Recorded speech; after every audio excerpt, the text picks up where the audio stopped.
Hello friends, welcome to Kechas home and kitchen channel.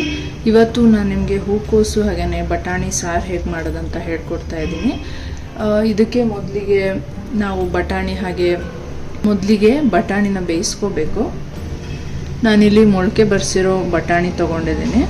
So ಇದನ್ನ ಒಂದು round wash ಮಾಡಿಬಿಟ್ಟು ಕುಕ್ಕರ್ಗೆ ಹಾಕ್ಕೊಳ್ತೀನಿ. ಇದ್ರ ಜೊತೆನೇ ನಾನು ಸಣ್ಣ ಆಲೂಗಡ್ಡೆ ಬೇಬಿ ಪೊಟ್ಯಾಟೋಸ್ ತೊಗೊಂಡಿದ್ದೀನಿ. ಸೊ ಇದ್ರ ಜೊತೆ ಹಾಕ್ತೀನಿ. ಇದನ್ನ ಒಂದು 4-5 ಸಲ ವಾಶ್ ಮಾಡಿಕೊಂಡು ಹಾಕೋಬೇಕು. ಯಾಕಂದರೆ ನಾನು ಸಿಪ್ಪೆ ಸಮೇತ ಹಾಕ್ತಾ ಇದ್ದೀನಿ. ಆಮೇಲೆ ಬೆಂದ ಮೇಲೆ ಸಿಪ್ಪೆ ಈಸಿಯಾಗಿ ತೆಗಿಬೋದು. ಹಾಗಾಗಿ ಇದ್ರ ಜೊತೆ ಟೊಮ್ಯಾಟೊ ಹಾಕ್ತಾ ಇದ್ದೀನಿ. ಹೆಚ್ಚಿಟ್ಕೊಂಡಿರೋದು 4 ಟೊಮ್ಯಾಟೊ, ಅರಿಶಿನ ಸ್ವಲ್ಪ, ಹಾಗೆಯೇ ನೀರು. ಈಗ ಇದು 3-4 ವಿಸಿಲ್ ಕೂಗಲಿ. ಈಗ ಬಟಾಣಿ ಆಲೂಗಡ್ಡೆ ಬೇಯೋಷ್ಟರಲ್ಲಿ ನಾವು ಮಸಾಲ ರುಬ್ಕೊಳ್ಬೇಕು. ಅದಕ್ಕೆ ಮೊದಲಿಗೆ ಏನೇನು ಹುರ್ಕೋಬೇಕಂತ ಹೇಳ್ತೀನಿ. ಪ್ಯಾನ್ಗೆ ಎಣ್ಣೆ ಹಾಕ್ಕೊಳ್ತಾ ಇದ್ದೀನಿ. ಬಿಸಿ ಆದಮೇಲೆ ಈಗ ಇದಕ್ಕೆ 2 ಈರುಳ್ಳಿ ಹೆಚ್ಚಿಟ್ಕೊಂಡಿರೋದು ಹಾಕ್ತಾ ಇದ್ದೀನಿ.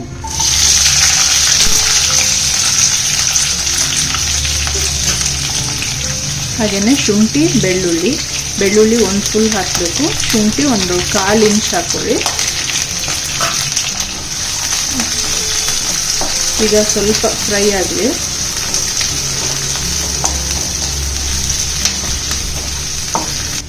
ಇದಕ್ಕೆ 1 ಸ್ಪೂನು ಸೋಂಪು ಹಾಕ್ತಾ ಇದ್ದೀನಿ. ಈಗ ನೀವು ಶುಂಠಿ, ಬೆಳ್ಳುಳ್ಳಿ ಈಗ ಇದು ಫ್ರೈ ಆಗಬೇಕಾದ್ರೇ ನೀವು ಚಕ್ಕೆ, ಲವಂಗ ಕೂಡ ಆ್ಯಡ್ ಮಾಡ್ಬೋದು.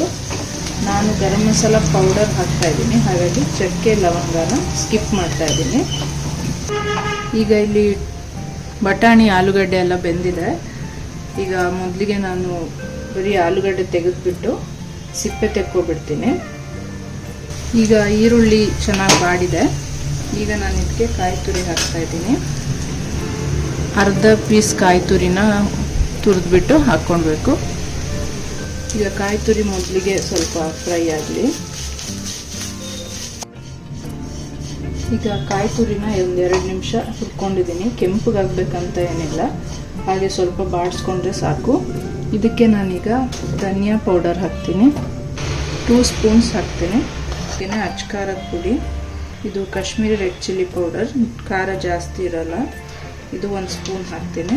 ಹಾಗೆಯೇ ಖಾರದ್ದು ಮತ್ತು ಗರಂ ಮಸಾಲ ಪೌಡರ್ ಅರ್ಧ ಸ್ಪೂನ್ ಹಾಕ್ತೀನಿ. ಈಗ ಇದನ್ನು ಜಾಸ್ತಿ ಫ್ರೈ ಮಾಡೋದು ಬೇಡ. ಹೀಗೆ ಬಿಸಿಲೇ ಹಾಗೆ ಮಿಕ್ಸ್ ಮಾಡಿಬಿಟ್ಟು ಆಫ್ ಮಾಡಿಕೊಂಡ್ರೆ ಸಾಕು. ಈಗ ಆಫ್ ಮಾಡ್ಕೊಳ್ತಾ ಇದ್ದೀನಿ. ಇದು ಆರಿದ ಮೇಲೆ ರುಬ್ಕೊಳ್ಳೋಣ. ಸಾರೀಗ ನಾನು ಈ ಪಾತ್ರೆಯಲ್ಲಿ ಮಾಡ್ತಿರೋದ್ರಿಂದ ಈ ಬಟಾಣಿ, ಟೊಮ್ಯಾಟೊ ಅದೆಲ್ಲ ಇದಕ್ಕೆ ಹಾಕ್ಕೊಳ್ತೀನಿ, ಬೇಯಿಸಿರೋದು. ಹಾಗೆಯೇ ಆಲೂಗಡ್ಡೆ ಸಿಪ್ಪೆ ತೆಗೆದು ಹಾಕ್ತಾ ಇದ್ದೀನಿ. ಹಾಗೆಯೇ ಇಲ್ಲಿ ನಾನು ಹೂಕೋಸನ್ನ ಹೆಚ್ಚಿಟ್ಟು ಬಿಸಿ ನೀರಲ್ಲಿ ಹಾಕಿಟ್ಟಿದ್ದೆ. ಇದಕ್ಕೆ ಸ್ವಲ್ಪ ಅರಿಶಿನ, ಉಪ್ಪು ಹಾಕಿದ್ದೆ. ಏನಾದರೂ ಹುಳ ಏನಾದರೂ ಇದ್ದರೆ ಹೋಗುತ್ತೆ ಅಂತ. ಸೊ ಈಗ ಇದನ್ನ ಅದಕ್ಕೆ ಹಾಕ್ಕೊಳ್ತೀನಿ ಪಾತ್ರೆಗೆ.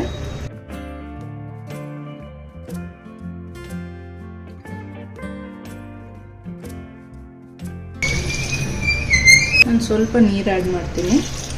ಹಾಗೆಯೇ ಇದಕ್ಕೆ ಉಪ್ಪು ಕೂಡ ಆ್ಯಡ್ ಮಾಡ್ತೀನಿ ಸ್ವಲ್ಪ. ಇದೀಗ ಹೂಕೋಸು ಬೇಯಬೇಕು. ಕುಕ್ಕರಲ್ಲಿ ಹಾಕಿದಿದ್ರೆ ಎಲ್ಲ ಕರ್ಗೋಗ್ಬಿಡ್ತಾಯಿತ್ತು.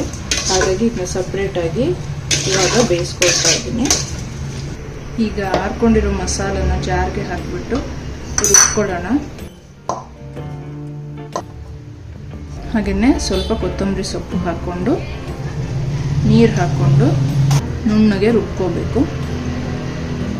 ಮಸಾಲನ ಈಗ ನುಣ್ಣಗೆ ರುಬ್ಕೊಂಡಾಗಿದೆ. ಈಗ ಹೂಕೋಸು ಬೆಂದಿದೆಯಾ ಅಂತ ನೋಡ್ತೀನಿ. ಹೂಕೋಸು ಇವಾಗ ಒಂದು ಅರ್ಧ ಬೆಂದರೆ ಸಾಕು. ಮಸಾಲ ಜೊತೆ ಮತ್ತೆ ಕುದಿಸ್ಬೇಕಾದ್ರೆ ಇನ್ನು ಬೇಯುತ್ತೆ. ಈಗ ನಾನು ಮಸಾಲ ಆ್ಯಡ್ ಮಾಡ್ತೀನಿ. ಹಾಗೆಯೇ ನೀರೆಷ್ಟು ಬೇಕು ನೋಡಿಕೊಂಡು ಹಾಕ್ಕೊಳ್ತೀನಿ. ಈಗ ನನಗೆ ಎಷ್ಟು ಬೇಕು ಅಷ್ಟು ತೆಳ್ಳ ಮಾಡ್ಕೊಂಡಿದ್ದೀನಿ.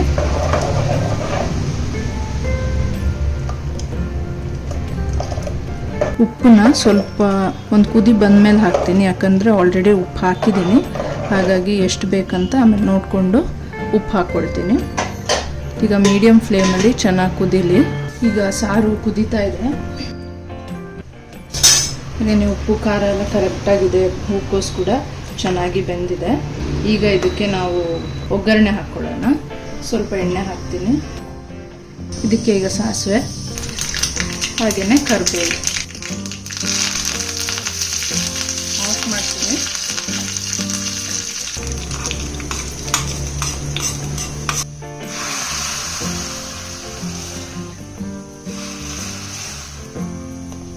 ಹೂಕೋಸು ಬಟಾಣಿ ಸಾರು ಇವಾಗ ರೆಡಿ ಇದೆ.